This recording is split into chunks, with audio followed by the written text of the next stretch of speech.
కేసీఆర్ గారు చాలా స్పష్టంగా ఏం చెప్పిండ్రు, కృష్ణా నదిలో 2 రాష్ట్రాలకు నీటి వినియోగం 1000 టీఎంసీలకు మించడం లేదు, ప్రతి సంవత్సరం 3000 టీఎంసీలు సముద్రంలో కలుస్తున్నాయని సెంట్రల్ వాటర్ కమిషన్ చెప్తుంది.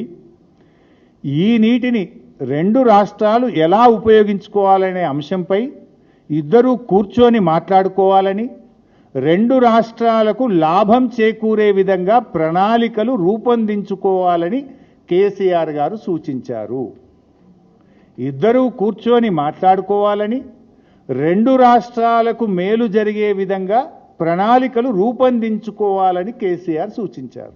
What Revanth Reddy says yesterday? అసలు ఇక్కడనే 1000 టీఎంసీలు బంకచెర్ల కేసీఆర్ ఇచ్చేసిండు, 3000 టీఎంసీలు అనే బ్రహ్మ పదార్థం ఎక్కడి నుంచి వచ్చిందని మాట్లాడతారు. ఇంతకు ముందే మీకు నేను చూపించిన 3000 టీఎంసీలు సెంట్రల్ వాటర్ కమిషన్ అధికారిక లెక్కల ప్రకారంగానే అండ్ యావరేజ్ సంవత్సరానికి 3000 సముద్రంలో కలుస్తున్నాయని సిడబ్ల్యూసీ చెప్పింది. ఆ రోజు అపెక్స్ కౌన్సిల్లో కేసీఆర్ గారు కృష్ణానది మీద మన వాడకం 1000 టీఎంసీలు మించడం లేదు, 3000 టీఎంసీలు సముద్రంలో కలుస్తున్నాయి కనుక 2 రాష్ట్రాలు కూర్చొని మాట్లాడుకొని ఇరు రాష్ట్రాలకు ఉపయోగపడే విధంగా ప్రణాళికలు రూపొందించుకుంటే మంచిగా ఉంటుంది అని ఆయన మాట్లాడారు. దాంట్లోనే నెక్స్ట్ ఇంకో మాట కూడా చెప్పారు ఆయన. రేవంత్ రెడ్డి గారు అదే పేజీలో ఇంకొక లైను ఎజెండా 5లో కేసీఆర్ గారు చెప్పారు, కానీ దాన్ని ఆయన చదవలేదు. చూడండి దాంట్లో ఏం చెప్తారు కేసీఆర్ గారు. అదే పేజ్ కూడా కాదు, వేరే పేజీ కాదు, వేరే మీటింగ్ కూడా కాదు, same meeting same page. Paragraph 1 మనం చదివాము, దిస్ ఇస్ పారాగ్రాఫ్ 5. అది చదవడు, అది దాస్తాడు. పారాగ్రాఫ్ 1లో కూడా ఉన్నదేం లేదు. కేసీఆర్ గారు తీసుకోండి అని ఎక్కడ రాయలే. మన అవసరాలు ఉన్నాయి, 2 రాష్ట్రాలు మాట్లాడుకోవాలి, ఇద్దరికి ఉపయోగపడే విధంగా కూర్చొని మాట్లాడుకొని చర్చించాలి అన్నాడు. అంతే, తీసుకోమని అన్నాడా ఎక్కడన్నా?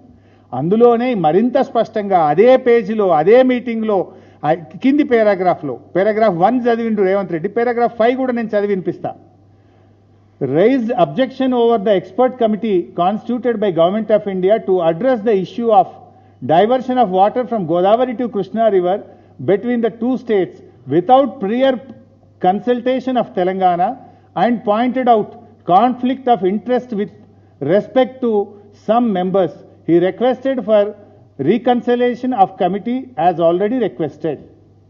ఇందులో చాలా స్పష్టంగా గోదావరి కృష్ణా నదుల అనుసంధానం విషయంలో తెలంగాణను సంప్రదించకుండా ఎట్టి పరిస్థితుల్లో ముందుకు పోకూడదని, ఒకవేళ వెళ్తే తెలంగాణ అందుకు అంగీకరించదు అని స్పష్టంగా చెప్పారు.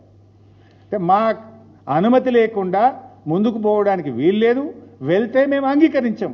ఈ categorically said where he agreed, he opposed. In fact ఆయన క్లియర్గా మేము అంగీకరించము, మా అనుమతి లేకుండా తీసుకుపోవడానికి వీల్లేదు అని అంత స్పష్టంగా అదే పేజీలో పారాగ్రాఫ్ 5లో చెప్తే, దీన్ని మాత్రం దాస్తాడు. 1000 నీ ఇష్టమనంతా తీసుకపో, 1000 ఇచ్చి నీ ఇష్టమనంతా తీసుకో, 1000 ఆడిచ్చేది ఏంటండి? That is the right of Telangana people. People fought for water. ఉద్యమం ఎందుకు జరిగింది? తెలంగాణ ఉద్యమం నీళ్ల కోసం పోరాటం జరిగింది. అమరులు ఎందుకు అయినరు? నీళ్ల కోసం అమరులేని. నువ్వెవడి 1000 ఇచ్చి మొత్తం తీసుకుపోవడానికి? ఎన్నో త్యాగాల పునాదుల మీద, ఎన్నో పోరాటాల మీద, ఎన్నో ఉద్యమాల మీద తెలంగాణ వచ్చింది. నువ్వు ఉద్యమం చేయలేదు కనుక, నువ్వు పోరాటం చేయలేదు కనుక దాని విలువ నీకు తెలియదు మిస్టర్ రేవంత్ రెడ్డి. నీకు దాని విలువ తెలియదు.